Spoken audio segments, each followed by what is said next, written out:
Madame, mademoiselle, monsieur, bonjour. Bonne année à vous, bonne année à ceux qui vous sont chers, bonne année à la France. La France vit une crise extrêmement grave qui ne serait pas insurmontable si elle avait conscience des véritables causes de cette crise. Ces causes ne sont jamais exposées de manière crédible ni complète aux Français. Ici ou là, il y a bien une analyse un peu plus lucide que les autres. Ici ou là, il y a bien un article qui laisse entrevoir des esquisses de solutions. Mais au fond, personne, jamais, ne dit la vérité aux Français. Or, cette vérité est d'une simplicité éclatante. Qu'arrive-t-il à la France? Eh bien, en quelques chiffres, on peut le comprendre. Il y a en France 3 millions d'entreprises. Ces entreprises, ces 3 millions d'entreprises, donnent du travail à 17 millions de salariés du privé. Ces entreprises et ces salariés du privé font donc vivre 5 millions de chômeurs qu'il faut bien indemniser, 6 millions de fonctionnaires, 15 millions de retraités et à peu près 19 millions de personnes qui ont moins de 18 ans, qui sont donc à la charge de tous les autres. Les 17 millions de salariés du privé n'auraient évidemment pas d'emploi si un chef d'entreprise n'avait pas créé son entreprise. Par conséquent, c'est vraiment sur les 3 millions de chefs d'entreprise que repose la vie de 62 millions de Français. Ce qui signifie que chaque chef d'entreprise porte sur ses épaules plus de 20 Français. Est-ce que vous vous rendez compte de ce que ça représente? Quand je pense qu'un des débats actuels ridicules consiste à attaquer ceux qui cherchent à diminuer leurs charges, notamment en se libérant de la sécurité sociale, les attaques sur le thème de la solidarité qui seraient mises à mal par cette attitude et par cet acte, mais on croit rêver. Ce chef d'entreprise qui porte 20 personnes sur son dos voudrait alléger ses charges sans nuire le moins du monde à ces personnes. Parce que par exemple, s'il venait à disparaître en tant qu'entrepreneur, il ne paierait plus d'impôts, plus de charges, donc ces personnes ne recevraient plus rien. Est-ce que l'on se rend compte de ce que ça représente? Eh bien, c'est extrêmement simple. 1 ou 2 chiffres supplémentaires pour ne pas vous en accabler. Les salaires en France, c'est à peu près 800 milliards d'euros. C'est à peu près également ce que l'on dispense en protection sociale. C'est-à-dire qu'on donne aux Français, globalement parlant, autant que ce que les Français gagnent. Comment voulez-vous que ce système puisse fonctionner? C'est absolument impossible. D'autant que ces 20 Français que chaque chef d'entreprise porte sur son dos dépensent globalement 20% de plus que dans un pays comparable. L'Allemagne, par exemple, qui est notre principal client, notre principal fournisseur, notre principal partenaire de la zone euro. Nous devons nous comparer à l'Allemagne. Eh bien, l'Allemagne a des dépenses publiques qui sont inférieures de 12 points de PIB à celles de la France. C'est-à-dire que l'Allemagne dépense, à l'échelle française, 250 milliards de moins que nous, ou plus exactement, que nous dépensons 250 milliards de plus que l'Allemagne, et que c'est de cette somme qu'il faut réduire nos charges et nos impôts si nous voulons survivre. Je dis bien survivre. Il ne s'agit pas d'améliorer ici ou là la situation. Il s'agit d'une question de vie ou de mort, car si les entreprises continuent de disparaître au rythme actuel, c'est-à-dire des dizaines de milliers chaque année, bientôt le tissu économique français ne sera plus qu'une vaste et morne plaine, comme on disait à Waterloo. Un désastre, un véritable désastre économique, financier bien sûr, social et moral. Cette crise est une crise de la conscience française. Tant que les Français n'auront pas pris connaissance et conscience de ce qui se passe dans leur pays, rien ne sera possible. Alors qui peut le leur dire? Eh bien, naturellement, chacun d'entre nous peut le dire. Mais la charge véritable en revient à ceux qui sont élus, ou à ceux qui aspirent à l'être, à ceux qui se donnent pour mission de représenter les Français. Et que disent-ils? Eh bien, ils disent des choses incompréhensibles. Ils veulent ici ou là rogner sur telle prestation, baisser un peu certaines charges après les avoir largement augmentées. Ils cherchent évidemment des boucs émissaires. Bref, notre vie politique est devenue un théâtre d'ombre, un théâtre de guignol si vous préférez, même si ça a un côté péjoratif, et Dieu sait que c'est péjoratif, mais rien, absolument rien ne semble indiquer qu'aujourd'hui, les hommes politiques, globalement parlant, aient pris conscience de cette situation. Face à ce désastre permanent qui va s'accentuer, qui va s'aggraver, car rien, absolument rien n'est fait pour améliorer les choses, et les perspectives des taux d'intérêt sont évidemment très inquiétantes, puisqu'actuellement, nos 200 milliards que nous empruntons chaque année le sont à un taux qui est inférieur à 1%. C'est-à-dire que rien ne pousse les gouvernants à faire des réformes, puisqu'ils peuvent emprunter pour presque rien. Mais cette situation ne va pas durer, pour une raison fort simple, c'est que l'économie américaine se rétablissant, on parle même d'une croissance qui devrait atteindre 5%, ce qui n'est pas encore acquis, mais en tout cas elle est au moins à entre 3 et 4%, ce qui est déjà un magnifique pourcentage de croissance quand on voit le nôtre qui est à 0. Eh bien, la Banque centrale américaine va évidemment cesser ses achats sur le marché des bons du Trésor. Elle ne va en quelque sorte plus imprimer de monnaie, plus autant, et du coup, eh bien, les taux d'intérêt aux États-Unis vont augmenter, et si nous voulons pouvoir continuer à emprunter de l'argent, il va bien falloir que nous servions des taux d'intérêt supérieurs, car sinon personne ne voudra plus nous prêter. Ce qui veut dire que, au lieu d'emprunter à moins de 1%, on va emprunter à 3 ou 4% ou davantage, et que tout cela va se traduire évidemment par des intérêts particulièrement importants, vu l'importance précisément de la somme empruntée. C'est dire que cette situation actuelle, qui a un côté miraculeux, c'est un miracle néfaste, mais c'est un miracle quand même, ne va pas durer. Alors bien sûr, les conséquences vont être immenses. J'ai souvent cité cette phrase de l'économiste et sociologue allemand Harald Welzer, qui disait que, au fond, rien ne se passe dans un pays tant que les bus passent à l'heure. C'est une image, évidemment. Elle signifie que lorsque l'on attend sa retraite, lorsqu'on attend son salaire, lorsqu'on attend telle ou telle rémunération, tel ou tel avantage que l'on doit toucher, quand il arrive à l'heure, c'est-à-dire quand il vous est payé au moment attendu, au fond, vous n'avez pas de raison de vous révolter. Mais lorsque le retard commence à se faire sentir, et lorsqu'il devient inquiétant, et c'est déjà le cas dans certains domaines, alors là, tout peut arriver. Mais que faire en attendant?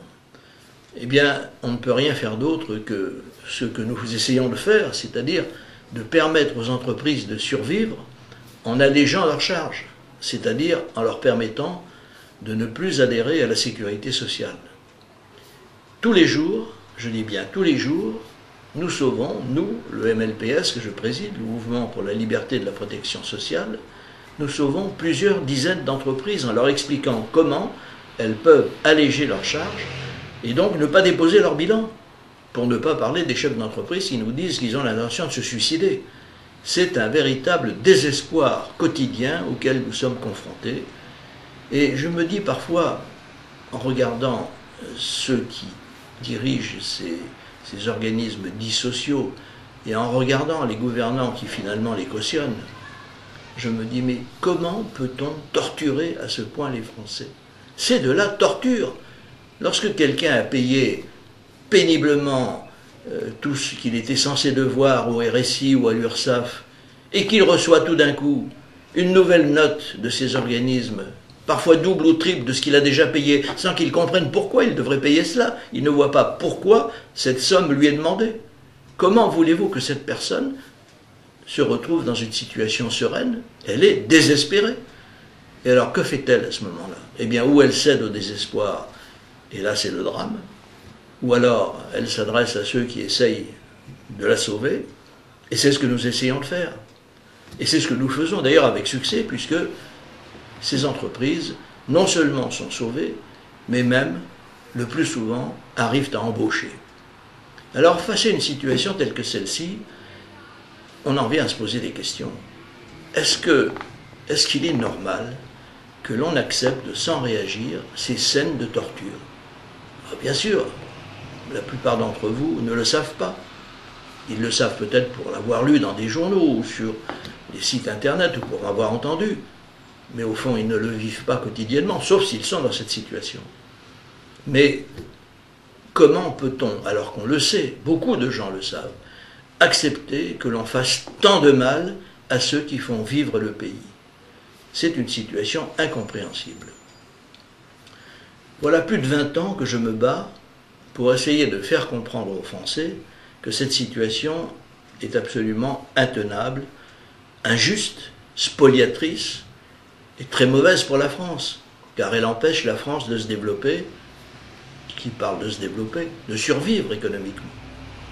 Et finalement, savez-vous, la personne à qui je me compare le plus, je ne suis pas obsédé par ma modeste personne, mais simplement par l'action que je mène, eh bien c'est quelqu'un qui s'appelle Barry Marshall. Alors Barry Marshall, vous le connaissez peut-être, c'est un médecin australien, il est maintenant très connu, si l'on peut dire, puisqu'il a eu le prix Nobel. Mais pendant longtemps, il était un professeur de médecine connu de ses pairs, mais inconnu mondialement. Et quelle était l'idée de Barry Marshall? Eh bien, c'était une idée très simple, dont il avait tiré de l'expérience, et de ses expériences scientifiques et ses observations, c'est que l'ulcère de l'estomac et le cancer de l'estomac avaient une cause bactérienne, et non pas une cause virale ou plus mystérieuse encore, et que cette bactérie, l'Helicobacter pylori, pour l'appeler par son nom, était responsable de ces deux affections extrêmement graves. Barry Marshall a naturellement publié beaucoup d'études sur ce sujet, et il se heurtait toujours à l'incompréhension générale, les gens disant « mais non, ce n'est pas possible, une bactérie ne peut pas provoquer le cancer ». Alors qu'a fait Barry Marshall? Alors il a préparé une solution dans laquelle il a cultivé de l'Helicobacter pylori et il l'a absorbé. Et il a eu effectivement la réaction qu'il attendait. Il avait donc démontré que sa théorie était juste, mais pour ça il avait dû s'infliger une redoutable maladie dont il a guéri par des antibiotiques. Auparavant, ces maux étaient soignés quand il s'agissait d'ulcères par des produits anti-ulcéreux, pour ne pas parler du cancer qui était traité évidemment de la manière qui convient. Mais ces anti-ulcéreux ruinaient littéralement les caisses de sécurité sociale, et tout d'un coup, avec un simple antibiotique classique, eh bien on arrivait à guérir cette maladie et donc à éradiquer cette bactérie. C'est un peu ce que j'ai fait. Vous allez me dire quel rapport? Eh bien si, c'est à peu près la même chose. J'ai sacrifié plus de 20 ans de ma vie, alors je ne les ai pas sacrifiés au point de m'infliger des maladies en ingérant des solutions bactériennes. Mais je me suis infligé un combat de tous les jours pendant plus de 20 ans, 22 ans très exactement, pour essayer de convaincre mes compatriotes et les hommes qui dirigent le pays que l'on pouvait distribuer aux Français une protection sociale à meilleur marché que par le biais d'un organisme comme la Sécurité sociale, sans nuire le moins du monde à la solidarité, puisque tous les dispositifs que nous avons prévus permettent de venir en aide aux défavorisés, et que l'on pouvait, pour une somme infiniment inférieure, donner une protection sociale meilleure et beaucoup moins chère, et qui permettrait justement de dégager les ressources nécessaires pour que l'économie française reparte. Il y a quand même quelque chose d'extravagant dans cette solution. Pourquoi n'écoute-t-on pas, si maintenant il y a beaucoup de monde qui nous écoute, des dizaines de milliers de Français se libèrent, mais pourquoi a-t-il fallu tellement de temps pour que les Français commencent à comprendre que sans fabriquer de la monnaie, il ne s'agit pas d'imprimer des billets d'euros, il s'agit simplement de distribuer différemment des ressources qui existent et de faire en sorte qu'elles soient moins pesantes sur l'économie du pays. Pourquoi a-t-il fallu tellement de temps? La réponse est hélas assez décourageante. On peut évidemment invoquer la théorie du statu quo chère à Milton Friedman. Vous savez, ce statu quo auquel on tient finalement même quand on se dit réformateur. Après tout, il est beaucoup plus confortable que rien ne change. Mais quand rien ne change et que les choses deviennent dramatiques, là, il faut vraiment changer. Et donc, la véritable raison est hélas plus inquiétante, c'est que la France est un pays totalement communiste. La France a été rendue communiste par une ordonnance de 1945, l'ordonnance qui a créé la sécurité sociale et qui a été le succès d'année de l'armée rouge pour les communistes. Ils savaient que l'armée rouge n'envahirait pas la France parce que les Américains s'y opposeraient, alors ils ont décidé d'imposer au général de Gaulle cette ordonnance qui, si vous la lisez, je vous l'ai déjà dit je crois, mais je vous le répète, consacre 2 ou 3 pages à la création des caisses de sécurité sociale et tout le reste, sur 18 pages, à la répression de l'employeur. L'employeur, voilà l'ennemi. Et aujourd'hui, après plus d'un demi-siècle d'existence, cette ordonnance a fini par donner tous ses effets pervers et dévastateurs. Aujourd'hui, si les chefs d'entreprise dont j'ai commencé à vous parler tout à l'heure, si ces 3 millions de chefs d'entreprise sont désignés comme finalement les responsables de la crise, alors qu'en fait c'est eux qui ont encore permis à l'État de subsister et aux Français de vivre, eh bien c'est tout simplement parce qu'ils ont été désignés comme ennemis naturels par le communisme ambiant. Voilà ce qu'il faut réformer. Et la lutte contre le communisme passe par la fin du monopole de la sécurité sociale. Ce sera la réponse du berger à la bergère, c'est-à-dire qu'après tant et tant d'années où le communisme social a fait subir des ravages à la France, nous allons aujourd'hui l'éradiquer, et c'est la bonne nouvelle qu'en ce début d'année 2015, je voulais vous donner. Alors donc bon courage à tous, nous touchons au but, à bientôt, et vive la France!